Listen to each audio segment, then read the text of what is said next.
Hey folks, happy Friday.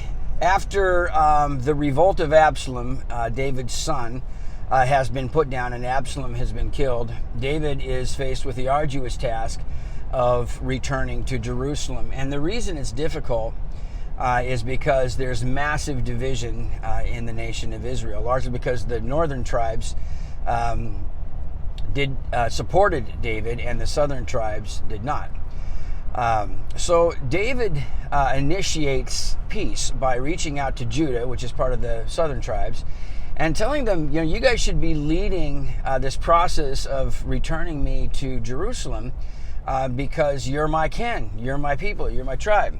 And so they do. But even that act creates tension because the northern tribes feel like they should have had a bigger role in that. So David sort of creates a tenuous peace, tenuous unity that would only last about 50 years or so, or less. And David doesn't stop there. He actually appoints Amasa, who was the commander-in-chief of the revolution, to be his own commander-in-chief, replacing Joab, who'd been his commander-in-chief for decades. Joab, of course, doesn't like that and kills Amasa, which is Joab is prone to do. And even more, Shimei, who had cursed David as David was being forced out of Jerusalem, now meets David with 1,000 other Benjamites who are also part of the southern tribes, and is now begging for grace and for forgiveness. And in fact, Abishai, who is one of David's personal warriors, says, I should have killed this guy in the first place. Can I kill him now? And David says, no, there's been enough bloodshed in Israel today.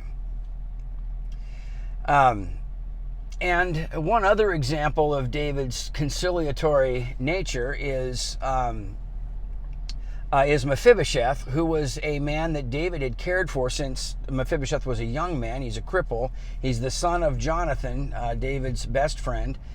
And Mephibosheth had been accused of betraying David by his servant Ziba, who came out to provide provisions for David. And so, Mephibosheth is he's unkempt. He hasn't taken care of himself. He's a mess. He meets David. David says, why didn't you come with me when we were driven out of Jerusalem? And Mephibosheth says, it's not my fault. Ziba, my servant, wouldn't saddle my donkey so I could leave, and because I'm a cripple, I couldn't come. So David Ziba is actually in that crowd of 1,000 Benjamites, and David just says, well, you guys just divide up the property that I had given you, and he just leaves it at that. So David is creating peace through this conciliatory language. Now, folks, we need a lot of that today, don't we? Our nation is severely divided, and there just doesn't seem to be much of a path forward. And it's easy for us to blame, our politicians and, the media, etc. But the fact of the matter is we drive those things. We continue to put politicians in place who are not reconcilers. And in fact, when they try to do that, when they try to bring peace and act in a bipartisan way, we accuse them of being weak and we deride them because we want our agenda pressed on to others in our nation who may not share those values. So it's easy for us to say a lot of snarky, mean-spirited things to one another, but then blame it on our politicians when really I think the culpability resides with us.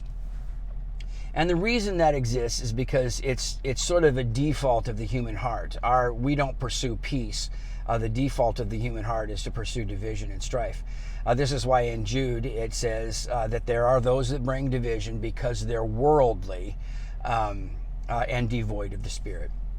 So in the same way that Judah led the path of reconciliation, I believe that the people of God need to lead the path of reconciliation in our own nation, recognizing that we're not going to get everything perfect, but we can begin by speaking words of wisdom, words of justice and peace, standing with boldness for those who are oppressed, and pursuing the Spirit of God and the kingdom of Jesus. So I hope this encourages some of you all today. If it does, give this video a like and a share, and as always, get out there and make the world a better place because you're in it. I'll talk to you all again soon. Thanks.